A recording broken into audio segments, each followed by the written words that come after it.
Junior était bien connu pour être têtu et obstiné, car son père était un homme politique très riche, avec beaucoup d'influence et de relations, même au sein de la police. Tout le monde l'avait averti de ne pas uriner sur la pierre étrange située au bord de la route. Mais Junior, qui prétendait être athée et ne croyait pas aux phénomènes surnaturels, était convaincu que la richesse de son père pouvait le protéger de tout. L'université qu'il fréquentait avait organisé une excursion vers Akak, un village réputé situé dans la partie est du pays. Junior aurait pu prendre un vol, mais le professeur insista pour que chaque étudiant monte dans le bus mis à disposition, car les questions de leur examen final seraient tirées de tout ce qu'ils vivraient en chemin vers le village et la grotte. Le voyage depuis leur point de départ devait prendre 2 jours. Alors, ils partirent le plus tôt possible. Junior et son meilleur ami Armel s'assirent ensemble dans le bus, discutant et plaisantant au début du voyage. Cependant, à midi du 2e jour, le conducteur s'arrêta au bord de la route, près du village qu'ils allaient rejoindre pour que les étudiants puissent se dégourdir les jambes et se soulager. Tout le monde descendit du bus. Certains utilisèrent les toilettes publiques mises à disposition, tandis que d'autres entrèrent dans un restaurant voisin pour manger. Mais Junior était trop fier. Il trouvait que les toilettes publiques n'étaient pas à son goût. Alors, il s'éloigna de quelques mètres du bus, dans une forêt voisine, pour se soulager. D'autres garçons le suivirent. Alors qu'il s'apprêtait à uriner dans la forêt, un vieil homme apparut comme par magie. C'est une forêt sacrée, le lieu de repos des Aboto, le guérisseur traditionnel le plus maléfique et vicieux de ce village. « Sauvez vos vies et partez d'ici immédiatement », cria l'homme, d'un ton qui ressemblait à un avertissement. Les autres garçons s'enfuirent rapidement de la forêt, suivis par Armel et Junior. Mais lorsqu'ils revinrent au bus, Junior commença à rire aux éclats. « Ne me dites pas que vous croyez cet homme. Il est probablement dans son champ et ne veut pas que vous uriniez ici, dit-il. » Cependant, les autres garçons n'étaient pas convaincus et racontèrent à Junior de nombreuses histoires sur la dangerosité de cette région. Mais Junior ne les croyait pas. Au contraire, il leur annonça qu'il retournerait dans cette forêt pour uriner et que rien ne lui arriverait. Les autres garçons se moquèrent de lui et l'encouragèrent à essayer. Armel tenta d'avertir Junior que ses actions pourraient avoir des conséquences, mais Junior lui répondit « Je vais vous prouver qu'il n'existe ni paradis ni enfer, ni Dieu ni Satan. Vous devriez parier là-dessus. Je vais aller dans cette forêt pour uriner et rien ne m'arrivera. » Les autres garçons avancèrent de l'argent en le défiant. « Si tu peux uriner dans cette forêt et rester le même après 3 mois, alors tu pourras garder notre argent, » dit l'un d'eux. Junior éclata de rire, prit leur argent et entra dans la forêt pour uriner. Ils tentèrent de l'arrêter, mais il repoussa Armel et s'enfonça dans les bois. Il regarda autour de lui et vit une pierre étrange avec des inscriptions gravées dessus. Il s'en approcha et urina sur la pierre. Une fois qu'il eut terminé, il retourna au bus avec un large sourire malicieux sur le visage. « Je vous l'avais dit, il ne m'arrivera rien. Ne vous laissez pas piéger par toutes ces superstitions, » leur dit Junior. L'un des garçons lui promit qu'il ne survivrait pas 3 mois, mais Junior se moqua de ses paroles. « Même votre soi-disant Dieu au paradis ne peut rien contre moi, puisqu'il n'existe pas, » répliqua-t-il en riant de nouveau. Ils montèrent tous dans le bus et reprirent leur voyage. Alors que le bus roulait sur la route, Junior s'endormit profondément et fit un rêve très effrayant. Dans ce rêve, il faisait très tard et Junior se retrouvait dans la même forêt où le vieil homme lui avait conseillé de ne pas uriner. Il faisait très sombre et il ne voyait rien. Soudain, il ressentit une forte envie d'uriner, une pression qu'il ne pouvait pas contrôler. Junior défit rapidement sa braguette et commença à uriner. Pendant qu'il urinait, de nombreux enfants apparurent soudainement dans la forêt, comme par magie, pointant du doigt et se moquant de lui. Junior ne comprenait pas ce qui se passait et ne pouvaient pas s'arrêter d'uriner, même sous leur regard moqueur. Soudain, il se réveilla et découvrit que tous les étudiants du bus étaient devant lui. Apparemment, Junior s'était uriné dessus pendant son sommeil, et l'odeur était si forte que tout le monde l'avait remarqué. Junior était profondément honteux et très embarrassé.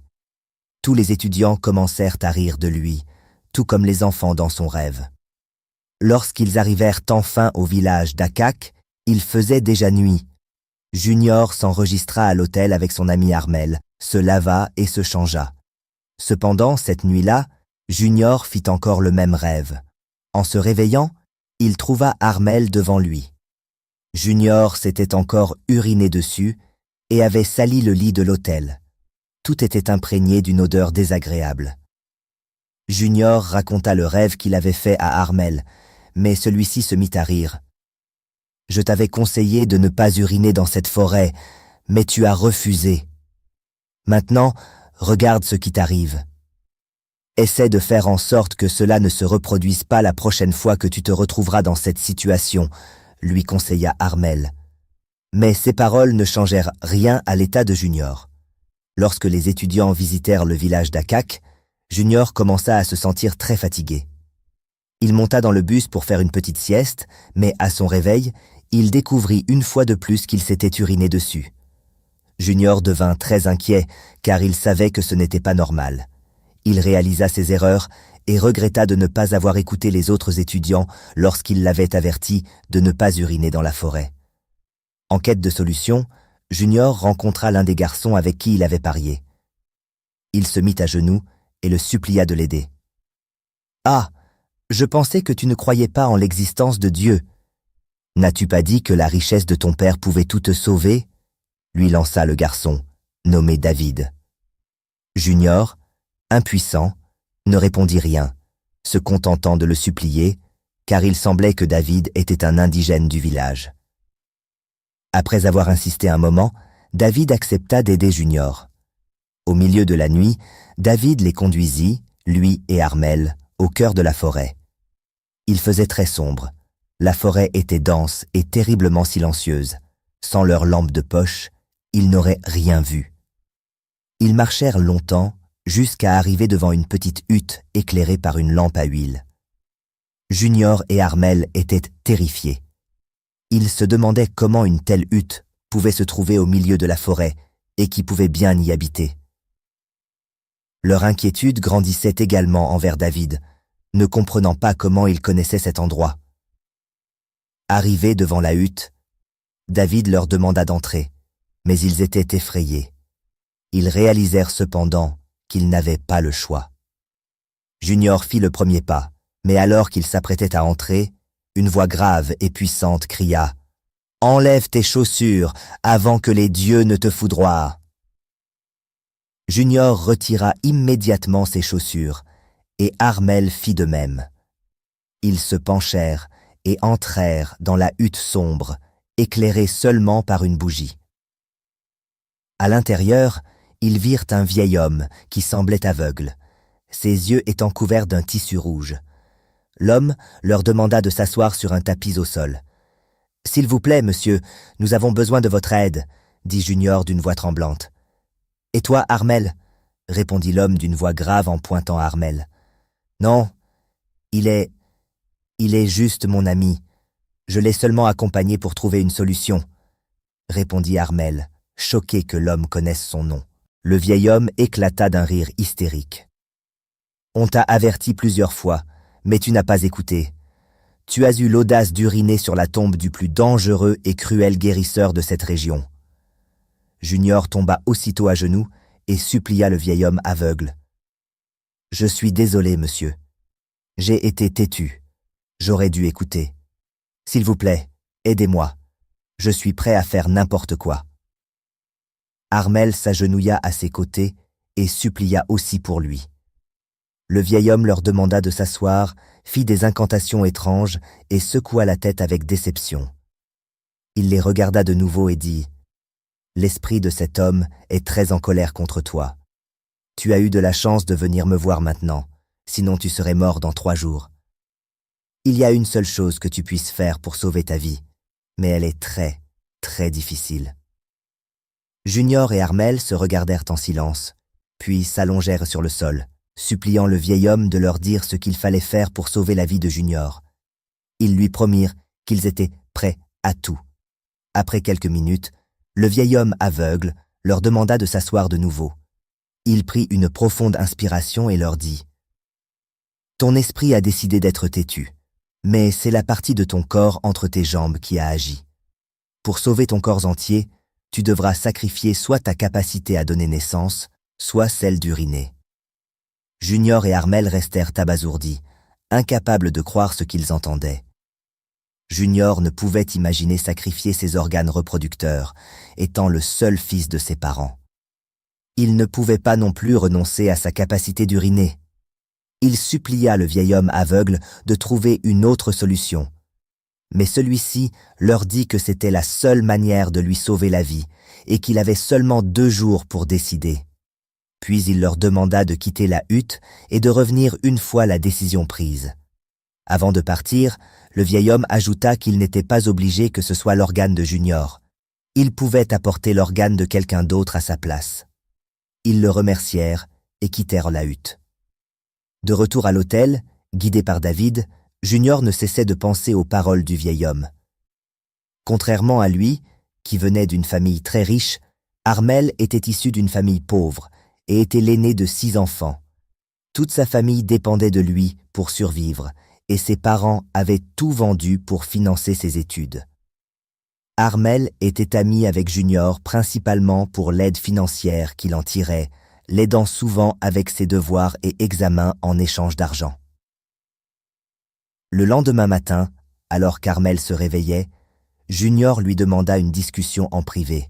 « Tu as entendu ce qu'a dit le vieil homme aveugle. Tu sais que je suis le seul fils de mes parents. J'ai besoin de pouvoir avoir des enfants, » lui dit Junior.